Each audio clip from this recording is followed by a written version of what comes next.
Okay, so how to prepare for SAT math? You have to know the test. Okay, so I just showed you the four content, the four main content areas that you have to know in order to do well in math. So math still tests knowledge, right? It does test you your basic knowledge from your math classes. And you also need to know what will be tested and how you will be tested, the type of question that you're going to see. Okay, for example, even with linear algebra, such a simple concept, they really know how to trick students. Okay, sometimes when a student read a question, they have no idea what they need to do. Like, it's not because they don't understand the question, they just don't know what they expect to do. And you also know you need to know yourself, your target score. It's not just for math, okay? For all the sections, you really need to know your target score. So that tells you how much effort you have to put in. If for SAT math, your target score 800, that means 0 mistake, okay?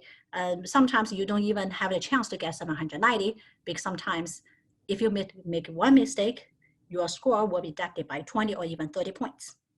You need to know your strength, which means that you probably don't need so much time preparing or working through practices that is in your strength. Instead, you need to spend more time improving on your weak points. Okay, so so most importantly, probably now is the time to figure out where your weak areas are and make effort to improve on those areas.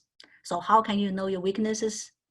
Of course, by studying the mistakes of each practice problems, for each practice test you have done. Okay, so here are some of the common reasons for mistakes I have seen among our students. Of course, if you have a content gap, that means the first thing you're gonna do is to fill that gap. Okay, so for example, some students have always miss statistical questions. So that means you have a content gap in statistics that you have to fill that gap.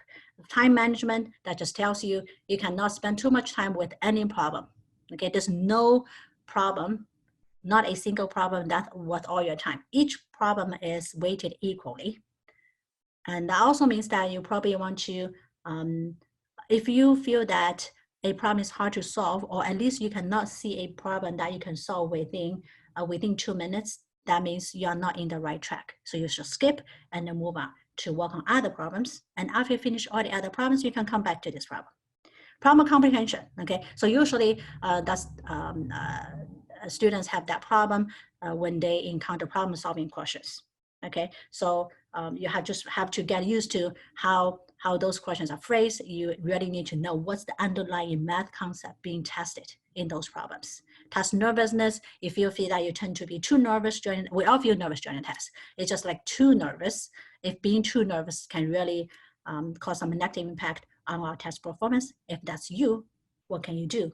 You have to do more practice tests, especially mock tests, which I will describe in the next slide. So do more mock tests, meaning that you don't want to do the practice in your bedroom, which looks comfortable. Okay, you want to go to a classroom and you want to go to a place with only desk and the chairs and then do your test there. Okay, just mimic the real test environment.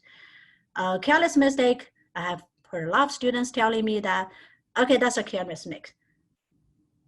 However, this test is designed to punish careless mistakes with all the different traps.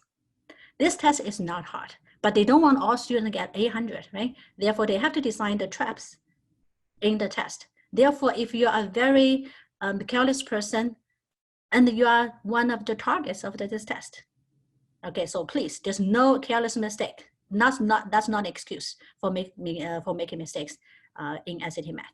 You have to find ways to overcome that problem. Okay, probably that means you always have to double check the answer. You have to read the question carefully.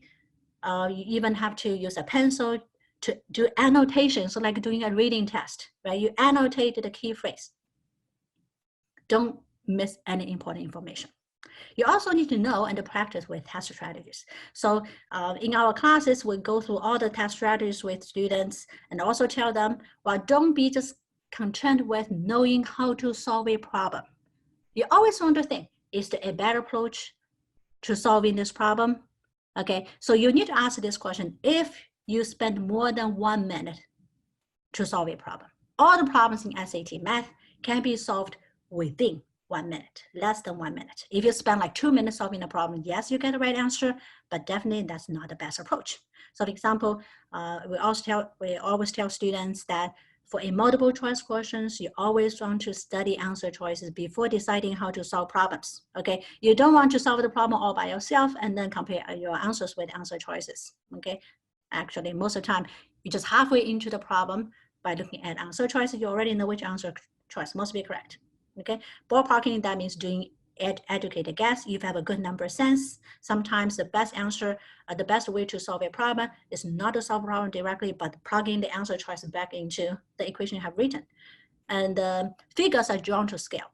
So in ICT math, half of the geometry problems are drawn to scale, half probably are not drawn to scale. So for problems, for those geometry problems in which the figures are drawn to scales, the scale information can help you to solve a problem, at least can help you to check the answer, right? You don't have to resolve the problem.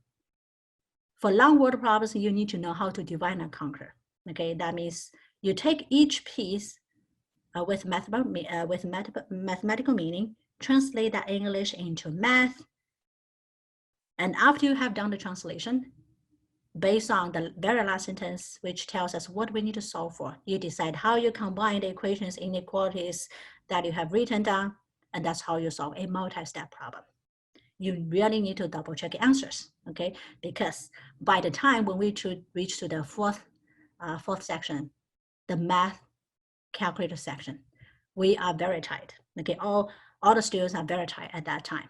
And then if they see another section with so many words, like another reading section, some students want to give up, okay? They don't even have the patience to do that, okay? I totally understand that could happen with students. That also tells you probably you start making some silly mistakes, okay? So you need to know how to double check your answers to catch those silly mistakes. You also need to practice with mock tests. So complete tests under the real setting, strictly following the time. Okay, you cannot just give yourself a little bit, like a couple of minutes more, and then cut some the break. Okay, so we always tell students, if I give you the break, for example, after reading, between reading and the writing section, just 10 minutes break, please take full use of those 10 minutes. Don't want to just get the test done and then say, okay, I don't need a break. And then I just go, after the reading, I move direct to writing. And once you get to the math section, I think the brain is so tired and you start making all kinds of weird mistakes. Again, later on, you will regret you did that. Okay, so strict follow timing, and then to practice and then build your stamina with a test. This entire test is 4 hours. Okay, very long test. So you have to train your body to have that patience and stamina to sit through the entire test and not lose your accuracy toward the end.